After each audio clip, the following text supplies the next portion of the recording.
के इस अध्याय की शुरुआत करेंगे दिल्ली के बाबा चैतन्यानंद के कलंक कथा से। बाबा चैतन्यानंद केस में पुलिस की जांच तेज हो चुकी है। कल बाबा को रिमांड पर लेने के बाद आज सुबह दिल्ली पुलिस बाबा चैतन्यानंद को लेकर वसंत कुंज के उस इंस्टीट्यूट पहुंची जहां के ग्राउंड फ्लोर पर बाबा ने टॉर्चर रूम बना रखा था और उसी टॉर्चर रूम में वो छात्राओं को निजी तौर पर मिलने के लिए बुलाता था। इंस्टीट्यूट में पुलिस ने वो लोकेशन भी देखा जहां सीसीटीवी कैमरा लगे। पुलिस ने इस बात की जांच की कि कौन कौन से कैमरा का एक्सेस बाबा के पास था और वहां से किस तरह वो छात्राओं की गतिविधि पर नजर रखता था।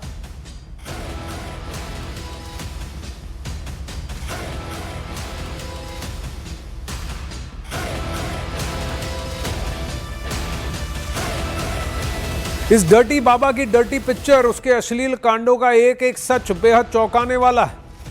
पता लगा कि गर्ल्स कॉलेज के बाथरूम में बाबा ने बाकायदा कैमरा लगाया हुआ था। 1 नंबर का परवर्ट था ये। यही नहीं, कैमरे की फुटेज डायरेक्ट बाबा तक पहुंचती थी और तो और बाथरूम का कैमरा बाबा के मोबाइल से कनेक्टेड था, यानी कि बाबा अपने मोबाइल पर सीसीटीवी कैमरे की लाइव फुटेज देखता भी था। इसके अलावा बाबा चैतन्यानंद पर आरोप है कि वो लड़कियों को मोलेस्ट भी करता था।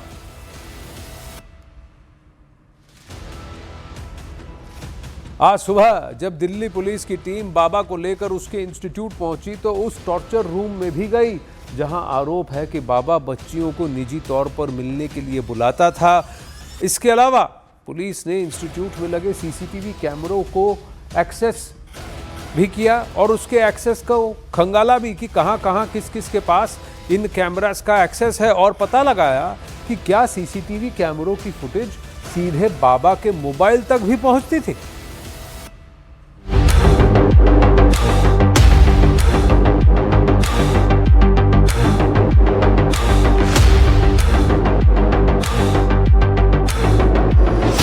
बाबा के बवाल पर पुलिस के सवाल।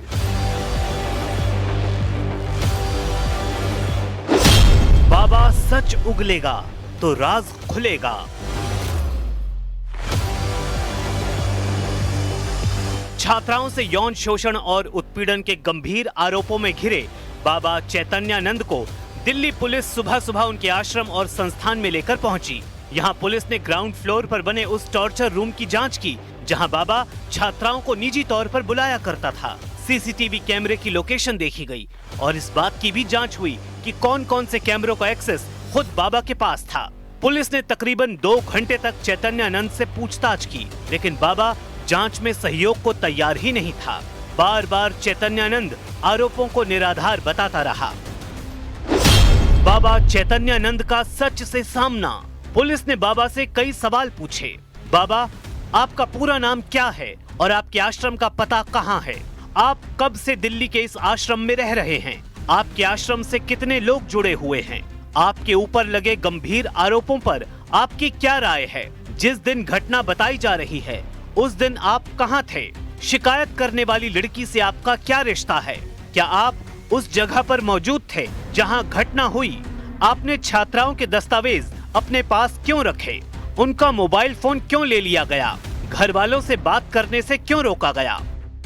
पुलिस के पास बाबा चैतन्यानंद की 5 दिनों की रिमांड है। इन 5 दिनों में पुलिस उन तमाम सवालों से बाबा का सामना कराएगी जो यौन शोषण के इस केस की कड़ियां खोलने में मदद करेंगे। पुलिस ने बाबा से उन पर लगे इल्जामों पर कई सवाल किए हैं। आपने छात्राओं को धमकाया क्यों? आप रात में लड़कियों को अपने कमरे में क्यों बुलाते थे? आपने जो गंदे मैसेज भेजे उन्हें कैसे सही ठहराएंगे? विदेश ले जाने का ऑफर क्यों दिया गया? अच्छे होटल और डिनर का लालच क्यों दिया? सभी सीसीटीवी कैमरों का एक्सेस आपके मोबाइल पर क्यों था?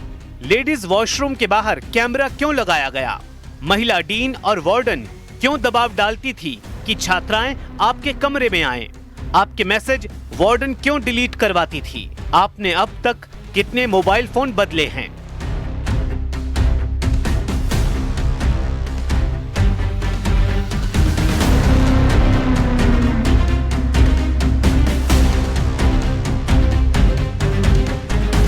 यही नहीं, पुलिस ने बाबा से उनके आश्रम में हुई वित्तीय गड़बड़ियों पर भी कई सवाल किए।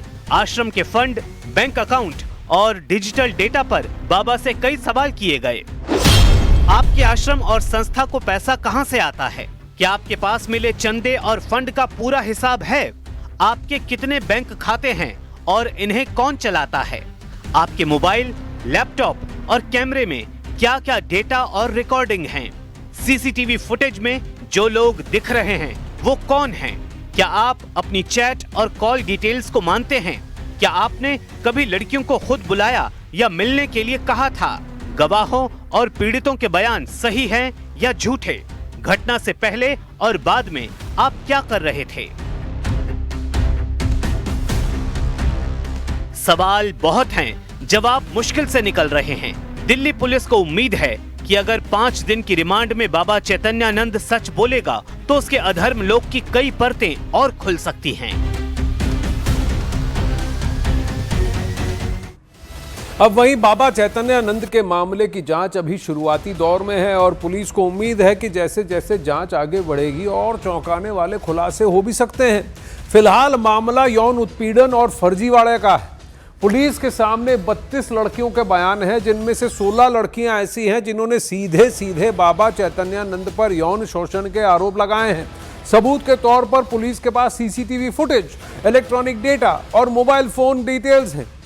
बाबा चैतन्यानंद पर आरोप है कि वो इंस्टीट्यूट की लड़कियों को अश्लील व्हाट्सएप मैसेज भेजता था, अश्लील एसएमएस भेजता था, लड़कियों के साथ गलत व्यवहार करता था और विरोध करने पर उन छात्राओं को धमकी भी देता था।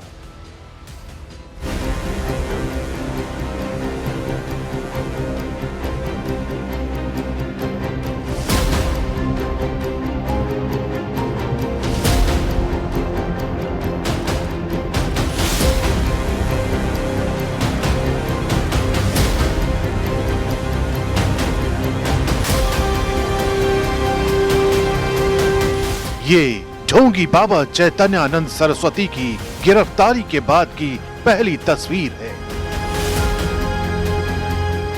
उसे आगरा के होटल से रात 3:30 बजे गिरफ्तार किया गया। अग्रिम जमानत याचिका खारिज होने के बाद से बाबा लगातार दिल्ली पुलिस से भाग रहा था। बताया जा रहा है कि दिल्ली पुलिस को उसकी लास्ट लोकेशन आगरा में मिली थी, जिसके बाद आगरा के एक होटल में दबिश दी गई और बाबा को होटल के कमरा नंबर 101 से गिरफ्तार कर लिया गया। होटल का रजिस्टर बताता है कि चैतन्यानंद सरस्वती ने शाम 4:02 पर स्वामी पार्थ सारथी के नाम से इस होटल में एंट्री ली थी। लेकिन अगले कुछ घंटों में ही दिल्ली पुलिस ने बाबा की लुका-छिपी के खेल को खत्म कर दिया। इसी होटल के कमरा नंबर 101 के अंदर हम आपको ले चलते हैं। ये वही कमरा है, देखिए 101 नंबर, और यहीं पर ही बाबा पार्थ सारथी ने चेक इन किया था और यहाँ पर आकर वह बाबा यहाँ रुका था। कमरे की हालत देख सकते हैं आप, यहीं पर ही थे। लेकिन जैसे ही दिल्ली पुलिस को सूचना मिली तो दिल्ली पुलिस यहाँ पर पहुंची थी और फिर इसी कमरे से दिल्ली पुलिस ने बाबा को गिरफ्तार किया। हालांकि लगातार दिल्ली पुलिस बाबा की गिरफ्तारी का प्रयास कर रही थी, लेकिन जो होटल स्टाफ है उसका आरोप है कि बाबा अपने एक मिलने वाले के साथ होटल में आया था और उसके बाद उसने आईडी जमा कराई थी, जिसके बाद उसको इसी होटल का कमरा नंबर 101 दिया गया था। चैतन्यानंद सरस्वती की असली दुनिया पाखंड और धोखाधड़ी से भरी हुई है। मामला वसंत कुंज के Shri Sharada institute of Indian management से जुड़ा है, जहां बाबा ने 2010 से अब तक एक समानांतर ट्रस्ट बनाकर करोड़ों की हेराफेरी की। पुलिस जांच में खुलासा हुआ है कि उसने लगभग 20 करोड़ रुपए फर्जी ट्रस्ट में ट्रांसफर की और जुलाई 2025 से करीब 60 लाख तक कैश निकाले। यही नहीं, संस्थान की जमीन पर कब्जा करने की भी कोशिश की गई। इसी मामले में दिल्ली पुलिस ने 19 सितंबर को 3 एफआईआर दर्ज की थी, जिनमें धोखाधड़ी, आपराधिक विश्वासघात और दूसरी गंभीर धाराएं शामिल हैं। लेकिन ये मामला सिर्फ जमीन हड़पने तक सीमित नहीं है। चैतन्यानंद पर 17 छात्राओं से यौन शोषण का भी आरोप है। ईडब्ल्यूएस कैटेगरी की